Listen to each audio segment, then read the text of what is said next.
नमस्कार, मैं हूं Pankaj Kumar. TV 9 digital platform पर आपका स्वागत है। आज राजशास्त्र में बात करेंगे विवादों में ताज का सच क्या है। 22 बंद दरवाजों को खोलने पर क्या ताजमहल या तेजो महाले का सच सामने आ जाएगा? ताजमहल है या तेजो महाले, इसको लेकर विवाद गहराता जा रहा है। याचिकाकर्ता की याचिका पर सुनवाई वकीलों की हड़ताल की वजह से आज यानी मंगलवार को नहीं हो पाई, लेकिन जनमानस में एक बार फिर ये चर्चा का विषय जरूर बन गया है कि ताजमहल दरअसल मकबरा है या फिर शिव मंदिर। याचिकाकर्ता ताजमहल को लेकर सच जानने की कोशिश में है और वो कहते हैं कि ताज के बंद दरवाजे खुलने पर विवाद हमेशा के लिए खत्म हो जाएगा। आइए सबसे पहले जानते हैं कि पिटीशन में किन सवालों को प्रमुखता से उभारा गया है। पिटीशन के द्वारा कई किताबों का हवाला देते हुए कहा गया है कि तेजो महाले साल 1212 में परमार्दी देव ने तैयार किया था, जिसे राजा मान सिंह और फिर जय सिंह को विरासत में मिला था। कहा जा रहा है कि शाहजहां ने तेजो महाले को तुड़वाकर मकबरा बना दिया था। पिटीशन में इस बात का भी जिक्र है कि मुस्लिम महल शब्द का प्रयोग नहीं करते हैं, इसलिए मुस्लिम देशों में भी कोई भी इमारत महल के नाम से नहीं जाना जाता है। दावा किया गया है कि औरंगजेब के समय में भी ताजमहल का जिक्र नहीं है, न ही मुगल कोर्ट पेपर या क्रॉनिकल में इसका कोई प्रमाण। साल 1652 के एक पत्र में मकबरे की मरम्मत का निर्देश है, जो मुमताज का मकबरा बताया गया है। यह मकबरा 7 माले था, जो दरार पड़ने की वजहों से रिस रहा था।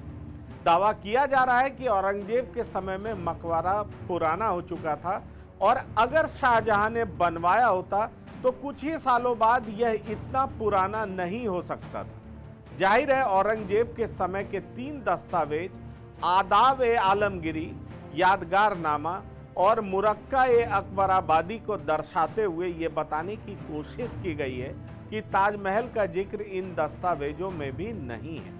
इतना ही नहीं, शाहजहां की पत्नी के नाम मुमताज महल पर भी सवाल उठाए गए।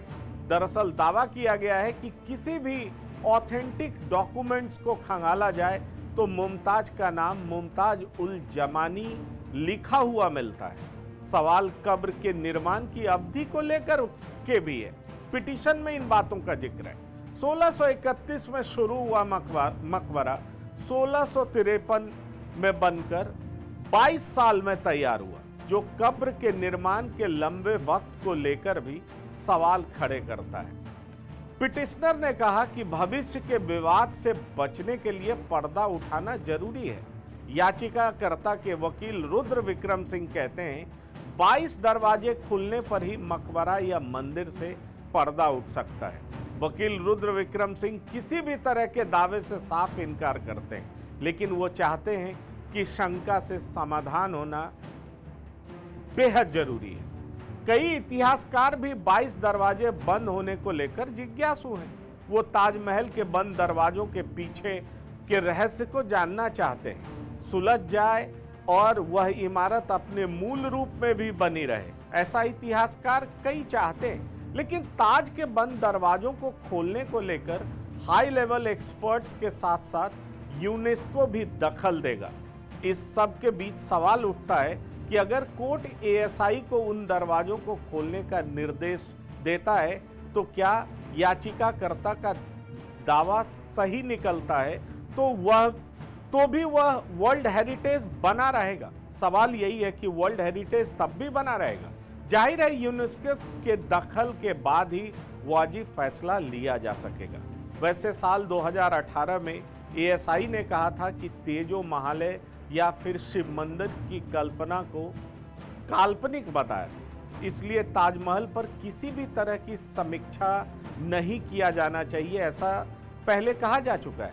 एएसआई के मुताबिक सुरक्षा की वजहों से ताजमहल के निचले हिस्से को और कमरों को बंद किया गया था। एफिडेविट के अनुसार सुप्रीम कोर्ट ये तय कर चुका है कि ताजमहल के किन हिस्सों को खोला जाए या फिर बंद किया जाए।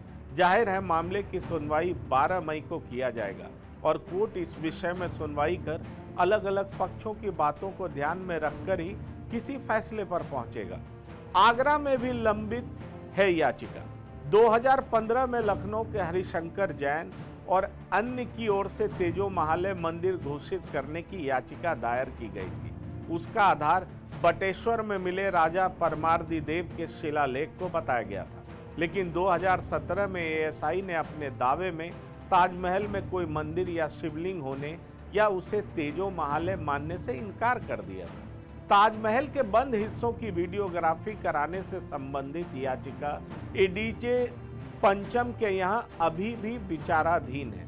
दरअसल विवाद की जड़ में पीएन ओक की किताब ताजमहल या तेजो महालय का विवाद इतिहासकार पीएन ओक की किताब टू स्टोरी ऑफ ताज, जिन्होंने अपनी किताब में ताजमहल के शिव मंदिर होने का दावा किया था। ओक ने अपनी किताब में दावा किया कि ताजमहल में गणेश, कमल के फूल और सर्प के आकार की कई आकृतियां दिखाई देती थी। इसके अलावा ताजमहल राजा मान सिंह से जुड़ा है। इसका अभिलेख जयपुर स्थित सिटी पैलेस संग्रहालय में है। इसमें कहा गया है कि राजा मान सिंह की हवेली के बदले शाहजहां ने राजा जय सिंह को 4 हवेलियां दी थी। यह फरमान 16 दिसंबर 1633 का है। इसके अलावा शाहजहां के फरमान में उल्लेख है कि उन्होंने जय सिंह से संगमरमर मंगवाया था, लेकिन संगमरमर की जो मात्रा मंगवाई गई थी उससे ताजमहल का निर्माण कराना संभव नहीं है। जाहिर है कई सवाल हैं और ये सवाल अब जनमानस में घूम रहे हैं, लेकिन सवाल ये उठता है कि ताजमहल जिससे भारत की पहचान है, एक बड़ी अहमियत रखता है, अब कोर्ट क्या फैसला करता है, क्या याचिकाकर्ता की जो याचिका है उस पर सुनवाई होगी। फिलहाल आज तो टल गई है, बुधवार को इस पर सुनवाई होनी है, लेकिन जनमानस में ये चर्चा काफ़ी तेज हो चुका है। फिलहाल राजशास्त्र में इतना ही। आप बने रहिए टीवी 9 डिजिटल के साथ। धन्यवाद, नमस्कार।